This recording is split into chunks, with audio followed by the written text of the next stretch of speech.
Halo semuanya, nama saya Muhammad Bagas Farasandi. Jadi pada materi kali ini kita akan mengetahui bagaimana sih data yang kita simpan itu bisa ditemukan kembali secepat kilat. Kenapa kalian berpikir saat kalian membuka foto lama atau dokumen penting, bagaimana cara komputer itu tahu persis di mana letaknya? Jadi pada kali ini kita akan membongkar rahasia itu dengan membahas yang namanya teknik pengamatan data. Oke, mari kita mulai dari dasar sekali. Apa sih itu teknik pengamatan? Secara sederhana, teknik pengamatan adalah metode yang digunakan oleh sistem komputer untuk menentukan lokasi fisik yang tepat dari sebuah data, baik itu sebuah record atau blok informasi yang ada pada sistem penyimpanan. Bayangkan aja, kalian itu punya perpustakaan raksasa di rumah dengan jutaan buku, tapi tanpa sistem penomoran rak, kategori, atau indeks yang jelas. Maka untuk mencari suatu buku pasti akan sulit sekali.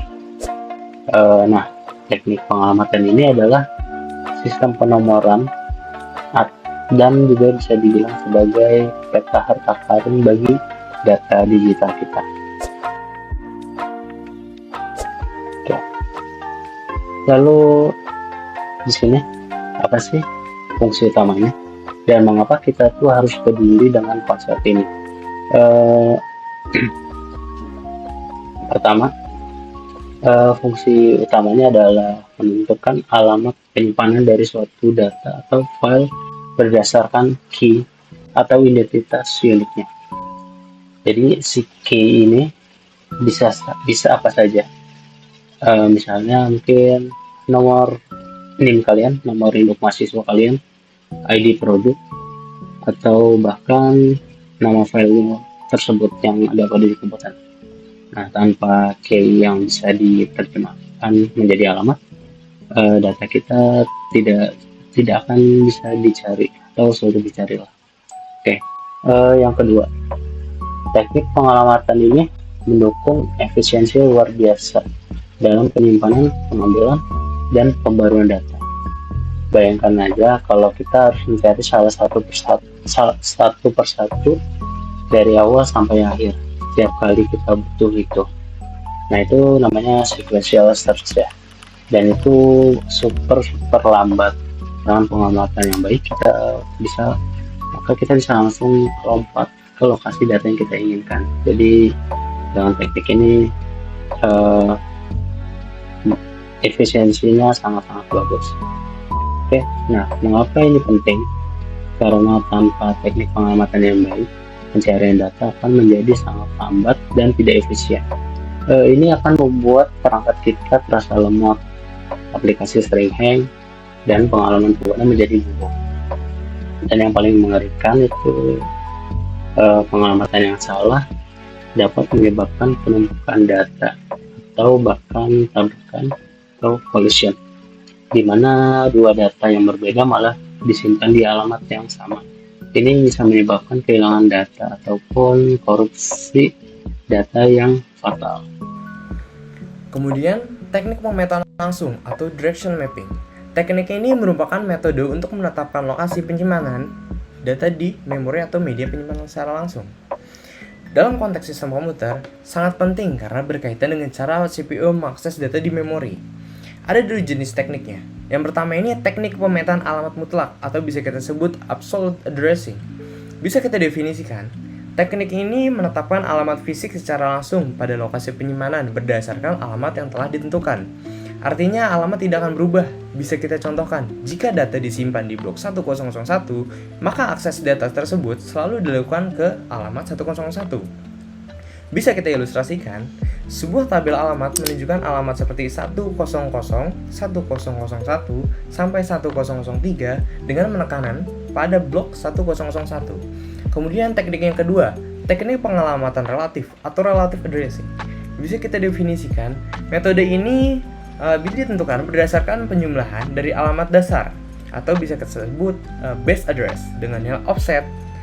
Contohnya itu, jika base address adalah 500 dan offsetnya adalah 5, maka alamat fisik hasilnya adalah 505. Kemudian untuk perbandingan dari teknik mutlak dengan relatif, yang pertama ini untuk kelebihan dari alamat mutlak. Itu pertama akses cepat dan langsung, kemudian implementasi yang sederhana. Lalu pada alamat relatif, untuk kelebihannya lebih fleksibel dan dalam pengelolaan datanya. Kemudian mudah dipindahkan hanya dengan mengubah base address-nya.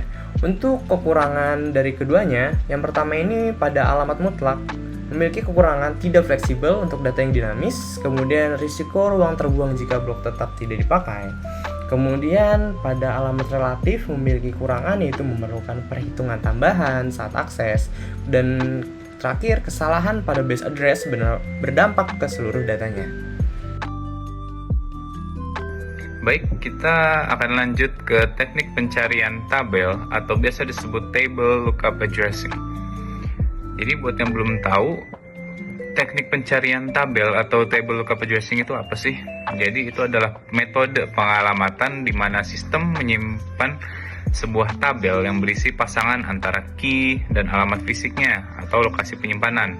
Nah, waktu atau saat data ingin diakses itu, sistem akan mencari nih dari key-nya ke dalam tabel, lalu mengambil alamat fisiknya dari pasangan yang ada di tabel tersebut. Sebagai contoh, ini ada contoh tabelnya ya. Ada 4 key, yaitu 1000, 1001, 1002, dan 1003 dengan alamat fisiknya. Untuk 1303, untuk 1001, 201, dan 1002, 330, dan 1003, 154. Kita ambil salah satu contoh aja. Misalnya nih, kalau di sistem ingin akses data dengan key-nya misalkan kita ambil yang 1002 gitu. Nah, maka sistem ini akan mencari nih key ini dalam tabel dan menemukan bahwa data tersebut tuh terletak di alamat fisik yang 330. Kita akan lanjut untuk kelebihan dan kekurangannya nih. Kita akan bahas terlebih dahulu untuk kelebihannya. Nah, kelebihannya ini cocok untuk data yang tidak berurutan atau acak. Lalu yang kedua, mudah dimodifikasi kalau alamat datanya berubah. Yang ketiga, fleksibel banget atau sangat fleksibel terhadap perubahan struktur file. Lalu kita akan lanjut ke bagian kekurangannya. Kekurangan yang pertama itu memerlukan ruang tambahan nih untuk menyimpan tabelnya. Yang kedua, proses pencarian bisa menjadi lebih lambat kalau tabelnya sangat besar. Yang ketiga, butuh mekanisme tambahan untuk menjaga konsistensi antara tabel dan file. Baik, untuk selanjutnya kita akan membahas tentang teknik kalkulasi alamat. Di sini ada 3 metode yang akan kita bahas. Untuk yang pertama, metode division reminder. Dalam metode ini, kita menggunakan modulo atau sisa bagi dari sebuah key terhadap ukuran tabel atau blok. Rumusnya, alamat sama dengan key modulo M, di mana M adalah jumlah blok atau slot yang tersedia dalam tabel. Contoh perhitungannya, misalnya jika key sama dengan 1234 dan M-nya itu 100, maka hasilnya adalah 1234 modulo 100. Hasilnya 34. Artinya, data akan disimpan di blok ke-34. Lalu, untuk kelebihan dari metode ini adalah sangat sederhana dan cepat untuk dihitung. Tetapi memiliki kekurangan jika data yang terkonsentrasi atau key-nya berdekatan, maka kemungkinan besar akan terjadi collision atau tabrakan. Lalu untuk metode kedua ada mean square. Dalam metode ini, kita mengkuadratkan nilai key dan mengambil digit tengah dan hasil kuadrat sebagai alamat awal. Langkah-langkah yang kita lakukan adalah yang pertama, hitung S sama dengan key kuadrat. Lalu konversi key-nya tersebut menjadi string dan ambil digit tengah sesuai dengan kebutuhan. Lalu ubah kembali ke integer dan lakukan modulo dengan M.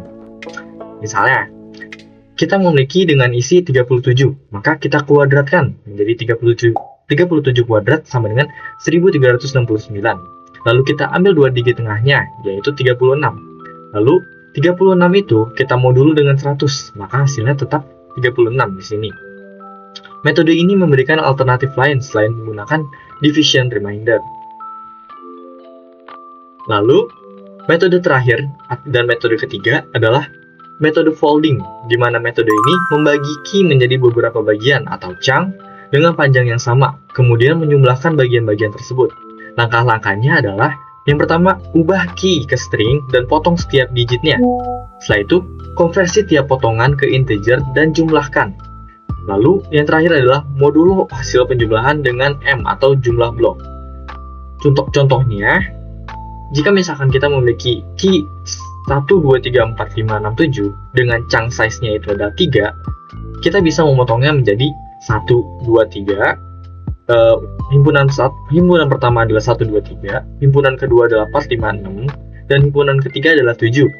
Lalu kita ubah menjadi integer, menjadi 123, 456, dan 7. Dengan totalnya, maka menjadi 586 jika ditambahkan semuanya. Dan 586 dimodulokan dengan 100, maka hasilnya adalah 86. Teknik ini dapat digunakan untuk memastikan distribusi yang lebih merata. Meskipun teknik hashing itu sangat efisien dan ajaib, ada satu flaw, satu kelemahan, satu musuh yang harus kita waspadai dan atasi, yaitu collision. Ini adalah situasi di mana dua atau lebih key yang berbeda setelah melalui fungsi hashing yang sama ternyata itu menghasilkan alamat memori yang sama. Jadi ini tuh seperti dua orang yang berbeda dikirim ke alamat rumah yang sama. Tentu saja akan ada masalah ya kan. Oke, penyebab utamanya itu ada dua. Pertama itu jumlah key itu lebih besar daripada jumlah slot, jumlah tabelnya. Ini tuh penyebab yang paling jelas. Kalau kalian punya 100 data tapi cuma ada 50 slot memori, pasti akan ada tabrakan karena sistem akan maksa masuk. Oke, baik. Terima kasih semuanya telah mendengarkan penjelasan tentang penjelasan dan penggunaan tentang teknik pengalamatan data ini. Semoga bisa menambahkan wawasan kalian semua. Terima kasih semuanya.